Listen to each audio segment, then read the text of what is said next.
Thanks for staying with us. So last week, Friday, 4th of February, was World Cancer Day. And we have with us Dr. Chinasa Amadi, who will be explaining to us the correlation between what to consume and cancer. Welcome to the show. She's a nutritionist and fitness and dreaded disease, nutritionist and fitness coach. Welcome to the show, madam. Thank you. Good to have you, Dr. Chinasa. It's a pleasure. Right. So, yes, we know cancer is one condition that many people really hate and dread to have. But what's that connection between nutrition and cancer? What can you do? Because they tell us that cancer, you cannot really predict cancer. These are cells that just grow into a mass. But are you saying that based on what you eat, you can prevent cancer? I'd like to get the clarity. What's the connection between with nutrition and cancer? Okay, so there's this report that is called the World Cancer Research Fund report.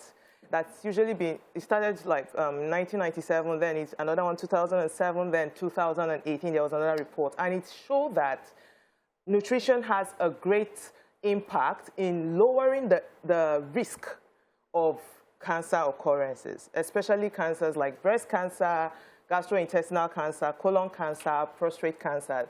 So yes, what we eat and what we don't eat is a great determinant. It either increases our risk or it lowers our risk. So yes, we cannot determine exactly, but the goal is for us to actually intentionally reduce our risk, or if we want to increase our risk, which we don't want that. So where's the part of DNA and genetics where people are doing some tests to determine if you have the genes that could cause you cancer? If you are eating all this good food that you're meant to eat and still have the genes, how does that prevent, lower, or increase your risk?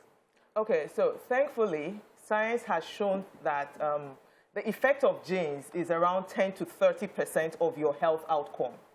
So because of the power of epigenetics, which 30%? is 10 to 30%, yes. Wow. Yes. So you have a 60–70% chance of not coming down with not just even the cancers, other non-communicable diseases, diabetes, hypertension, other non-communicable diseases. 60 to 70% chance of not having that. So I think the goal is to work on that, the better outcome, which is the chances that you have to not get it than getting it. So yes, that's where genetics comes. My own question, what are the foods that we not eat, and we eat, that will cause this thing? Because yam, rice, champagne. Those are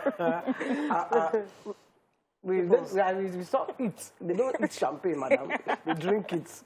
So let's start with food, the eating, not the drinking. Okay. Rice, yam, eba, amala. These are our food. Are these good foods? Dodo. It's fried. Let the nutrition speaker beg. Well, so thankfully, vegetable oil. Okay, so thankfully, I always say Africans were blessed.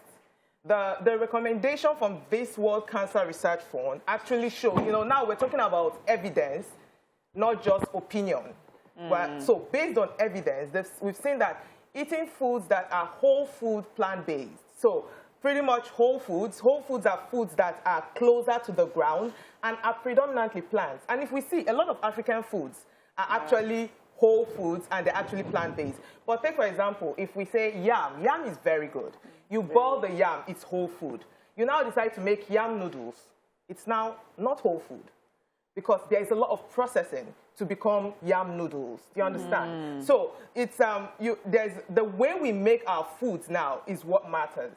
Instead of frying, you're boiling your fried plantain. Instead of fried plantain, you're boiling the plantain. Instead of over-processing the sweet potatoes or potatoes, you're doing them boiling or just So is that why abacha is healthier than eba? As in, I'm told that abacha is made of cassava. Is that correct? Yes. So is abacha raw like cassava compared to processed cassava, which is eba? When you mean abacha, you mean like the tapioca? No. Igbo abacha and salad. Is it not? that they Oh, cut that's the dried. Yes. Is it not cassava? It's cassava too. Yeah. But even eba is good. Eba is not bad. Oh, okay. Because the process is not It's refined. not refined. It's Oh. not, yes. The degree of processing, you Right. can actually imagine how far it went from the farm to your plate. Right. Yes. So when you can't really imagine the distance from the farm to your plate, then you know that that is not a whole food. Now, these recommendations also included more vegetables. So we have a lot of vegetables. We have ugu, we have spinach, we have different vegetables. The problem is that when someone is making, an African is making vegetable soup, We they kill it. overcook. That one, we know that from primary school that It's our grandmas that do that now. We tell them, but they don't listen. Yeah, Until they we- squeeze the thing. They we don't. overcook the leaves, so they Overwash almost them, lose the phytonutrients, the antioxidants that we need to get from there. So that's another thing. Fruits are very good. So we have to be taking our fruits. And before we say, oh, most of the time, what concern is always the prices of fruits. But we're like, it's easier when you go for fruits that are in season. So what is in season is what you go for. It's cheaper, it's affordable, and what is around you, it's easy Let's bring the conversation to what we understand. Recently, I had to cook. I was learning to cook bitter leaf soup. Okay. And I made it for the first time on Friday. But I went to the market and they gave me bitter leaf that they've already squeezed. You know, so they said they washed it. So I'm like, why did you wash it? I thought I would just cut up the bitter leaf and then put it in the you're pot. supposed So I to have to really squeeze it. So is that bad? Because when I even saw the water coming, I'm like, this is the essentials that I'm throwing away. But is that okay to wash bitter leaf such that, you know? Well, you know, the thing is, there's a way to wash it, and there's a way to that it will not, all the essence is not out. Yes. But then it's also, some people also still boil it to remove the essence. Right. And you're like, you're losing so much. Yeah, So okay. sometimes in the market, the boil to reduce the bitter taste, because people will say, I don't want the bitter leaf. But you want to cook bitter leaf soup. Yes. So you have to be expecting the bitter. So it's recommended that instead you get the leaves and wash it yourself.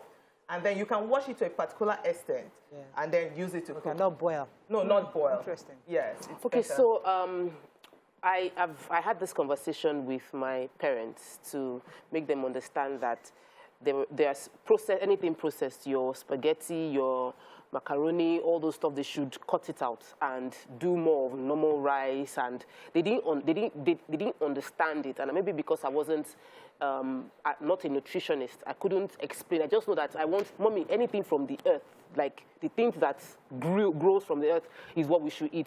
Can you explain to someone watching that is thinking, what's the advantage? What's this in a practical way, so that they can buy into that ideology of natural is better than processed?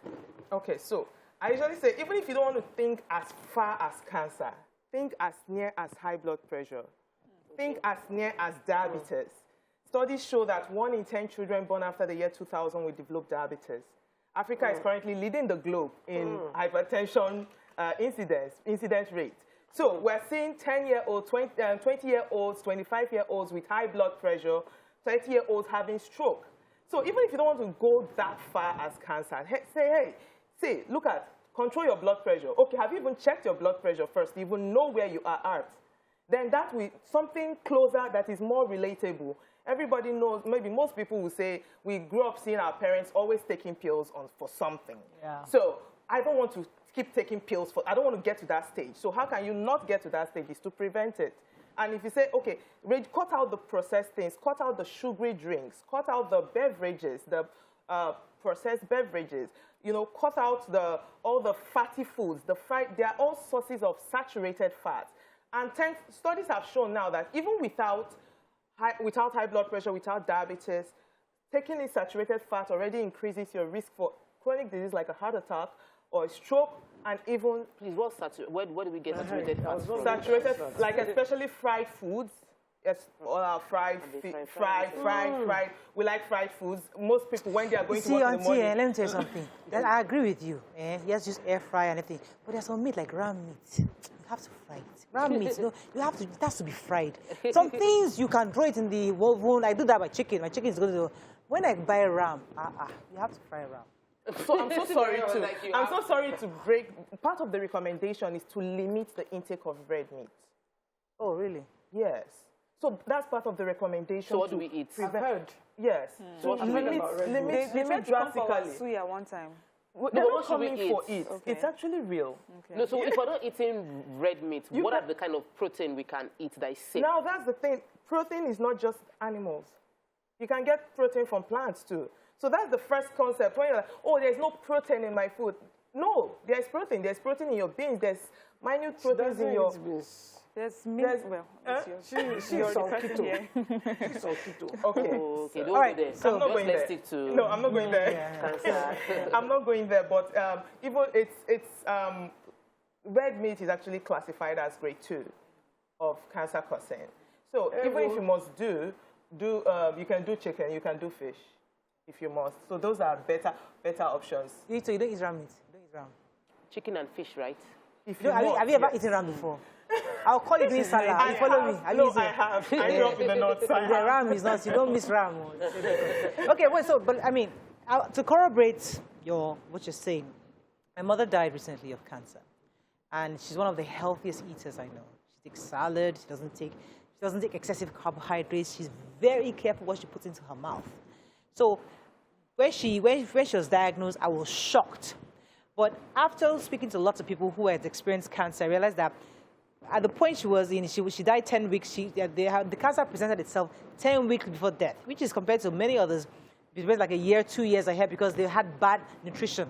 So many of them present earlier, and they have to deal with this whole thing for 2-3 years. But she was at the tail end. Then it was about to back up. That's when the thing now presented itself. So the doctor was telling me it's possible because she was eating so healthy. So it reduced, and it gave her longer life because she was, I mean, when you say healthy eating, that's my mom. But I guess you're right. You know, when you eat well, it reduces, but doesn't stop it. No. But reduces. That's the goal, to reduce our risk. And also, we should not lose sight of the importance of checking. Yeah. So doing a breast scan for women above 40, prostrates for men, you know, once a there are some protocols that recommend colonoscopy, maybe every 10 years, once in 10 years, you know, anything that, and certain vaccines now, like there's cervical cancer vaccine. Yes. So every sexually active woman should take advantage HPV, of yeah. all that. So science is constantly evolving, and they are bringing out things that can help to reduce incidence, reduce risk. Right. So we should then hop on it and get checked. Thank you so much, Dr. Chinasa. It was Yeah, a pleasure thank having you. you on the show. Thank you. Thank you for shedding more light on that. Let's go on a break now. When we come back, move on to other health issues. Stay with us. We'll be right back.